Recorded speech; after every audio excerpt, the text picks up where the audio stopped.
میں اس وقت نوعمر تھا جب پاکستان آیا۔ اجمیر سے مونا باؤ تک ہندو پولیس والوں نے جو توہین آمیز سلوک کیا اس کو کبھی فراموش نہیں کیا جا سکتا۔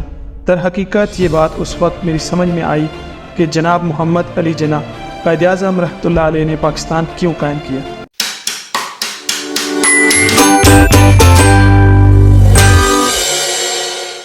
ناظرین گرامی، 1974 میں ڈاکٹر عبدالقدیر کے 2 بڑے بھائی پاکستان آ چکے تھے اور کراچی میں مقیم تھے۔ ان کے تیسرے بھائی اور ان کی ایک بہن بھی 1950 میں پاکستان میں آ گئے اور وہ کراچی میں ہی رہائش پذیر ہوئے۔ ڈاکٹر عبدالقدیر خان نے جب میٹرک کا امتحان 1952 میں پاس کیا تو ان کو بھی بھائیوں نے پاکستان آنے کا مشورہ دیا، مگر چونکہ ڈاکٹر عبدالقدیر خان کے والدین بھوپال میں تھے اس لیے وہ والدین کو اکیلے چھوڑنے پر رضامند نہ ہوئے، مگر والدین نے ان کو اجازت دے دی تو ان کی رضامندی اور اجازت سے وہ عازم پاکستان ہوئے۔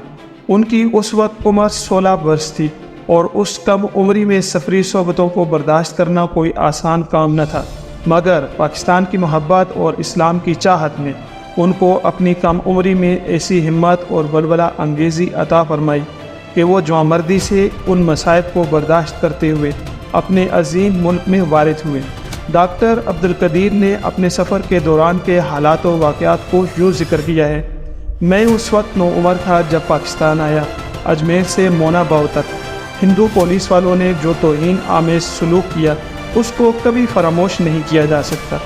در حقیقت یہ بات اس وقت میری سمجھ میں آئی کہ جناب محمد علی جناح قائد اعظم رحمۃ اللہ علیہ نے پاکستان کیوں قائم کیا تھا۔ اس کے علاوہ ڈاکٹر عبدالقدیر خان مسلمانوں کی بدحالی اور ہندوؤں کے مذموم عزائم کی تکمیل کے طریقے اور حربے بھی ملاحظہ کر رہے تھے، جن کو دیکھ کر وہ آٹھ آنسو روتے تھے۔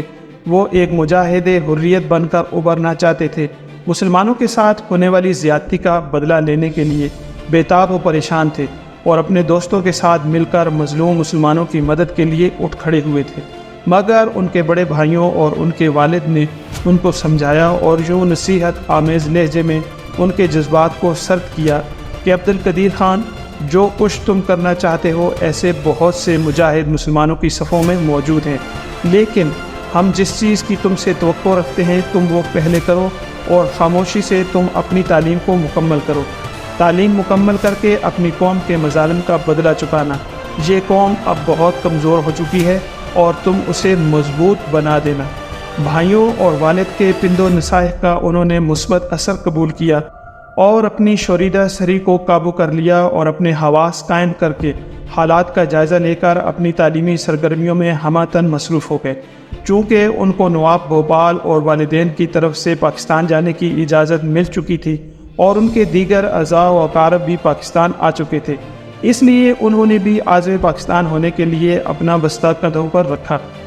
ایسے حالات میں کسی بھی انسان کے سفر کا کیا سامان ہو سکتا ہے، کیونکہ وہ افراتفری اور بے چینی کا سماں تھا۔ لوگوں پر آفتوں اور مصیبتوں کے پہاڑ ٹوٹ رہے تھے، کسی کی عزت محفوظ تھی نہ جان و مال۔ ڈاکٹر عبدالقدیر جو کہ اس وقت 16 سال کے تھے، ان کے پاس سوائے چند کتابوں کے کچھ نہ تھا۔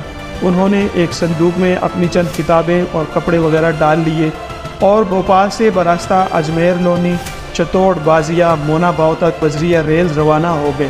آپ اس سفر میں اپنے آپ کو تنہا محسوس کرتے تھے کیونکہ ان کا کوئی قریبی عزیز ان کے ہمراہ سفر نہ تھا، اگرچہ اس سفر میں بھوپال کے کئی مسلمان گھرانے ان کے ہم سفر تھے۔ اس سفر میں ہندو پولیس اور ریلوے ملازمین نے مسلم مسافروں کے ساتھ جو برتاؤ کیا اور ناقابل بیان ذلت آمیز سلوک روا رکھا، اسے کوئی بھی باضمیر شخص زندگی کے کسی موقع پر نہیں بھلا سکتا، کیونکہ ان ظالم اور سفاک ہندوؤں نے کسی قسم کی اقدار کا لحاظ نہ رکھا۔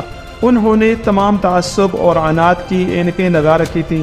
انہوں نے عورتوں کے کانوں سے بالیاں تک نوچ لیں اور ریلوے کے ملازمین کی افسوسناک حرکات تو اور جلتی پر تیل ڈالنے کے مترادف تھیں۔ وہ مسافروں سے ٹکٹ چیک کرنے کے بہانے لیتے تو جب تک ان کو اضافی نذرانہ پیش نہ کیا جاتا مسافر کو وہ ٹکٹ واپس نہ کرتے تھے، جو کہ غریب مسافروں کے لیے زیادہ ہی پریشانی کا باعث تھا۔ آخر خدا کر کے ریلوے کا یہ سفر مونا باؤ اسٹیشن پر ختم ہوا تو اس کے آگے پاکستان پہنچنے کے لیے 7-8 کلومیٹر کا سفر طے کر کے پاکستان پہنچنا تھا۔ تا حد نگاہ ریت ہی ریت نظر آتی تھی۔ وہاں نہ کوئی درخت نظر آتا تھا اور نہ کوئی سایہ چیز ہی نظر آتی تھی، سوائے تپتی ریت کے کچھ نہ تھا۔ جوتوں کے ساتھ چلنا بڑا مشکل اور دوبار تھا، تو جوتوں کو اتار کر ہاتھوں میں پکڑ لیا اور ضبط و تحمل کے ساتھ چلتے رہے۔ کتابوں کا صندوق بھی سر پر تھا۔ ریت پر چلتے چلتے پاؤں میں چھالے پڑ گئے تھے، تھکاوٹ سے جسم چور تھا، مگر ٹھہرنے کا کوئی مقام بھی قریب نہ تھا، اور دوسرے ہندوؤں کے مظالم کی وجہ سے رات کا قیام بھی خطرے سے خالی معلوم نہ ہوتا تھا، اسی لیے دن کے دوران ہی منزل مقصود تک پہنچنا ضروری تھا۔ آخرکار اللہ تعالیٰ کی مدد سے 9 میل لینڈ کو عبور کر کے پاکستان میں داخل ہوئے تو محسوس ہوا جس طرح کسی قیدی پرندے کو پنجرے سے آزاد کر دیا گیا ہو۔ قلب و روح میں مسرت کی روح دوڑ گئی، اطمینان اور سکون کا سانس لیا، اللہ تعالیٰ کا شکر بجا لائے، اور وہاں پر سب نے نعرہ پاکستان بلند کیا۔ کھوکھرا پار کی سرحدی چوکی پر لہلاتے ہوئے سب ہلالی پرچم کو سلام کیا، اور وہیں پر ایک روٹی کے تندور پر بیٹھ کر گوشت کے سالن کے ساتھ پیٹ بھر کر کھانا کھا کر اللہ تعالیٰ کا شکر ادا کیا۔ روانگی سے پہلے انہوں نے قسم کھائی تھی، اے میرے پاک وطن، مجھے تیرے شہیدوں کی قسم میں اپنی ساری زندگی تیرے نام کرتا ہوں۔ پھر میں نے اللہ تعالیٰ سے دعا کی، اے میرے مولا، میرے ارادوں کی استقامت میں مدد فرما تاکہ میں اپنے ملک اور بے بس قوم کے لیے کوئی بڑا کام کر سکوں۔ ڈاکٹر عبدالقدیر خان پاکستان کے معرض وجود میں آنے کے 5 سال بعد یعنی 1952 میں پاکستان میں داخل ہوئے، اور کھوکھرا پار سے بذریعہ ریل کراچی اپنے بھائیوں سے آ ملے۔ پہلے انہوں نے کراچی کے محلہ شیر شاہ میں سکونت اختیار کی، جہاں ان کے برادران عظیم قیام پذیر تھے، پھر سوامی میں۔ ناظرین گرامی، اگر یہ ویڈیو آپ کو پسند آئے تو اس کو لائک اور شیئر ضرور کریں۔ چینل پر نئے ہیں تو چینل کو ضرور سبسکرائب کر لیں، بیل آئیکن کو پریس کرنا بالکل نہ بھولیں۔ ایسی ہی انفارمیٹیو ویڈیوز کو دیکھنے کے لیے بیل آئیکن کے بٹن کو ضرور پریس کریں۔ آپ سب کے دیکھنے سننے کا شکریہ۔ اپنا، اپنے دوستوں، عزیزوں اور رشتہ داروں کا سب کا بہت سارا خیال رکھیں۔ دوسری ویڈیو تک اللہ حافظ و ناصر۔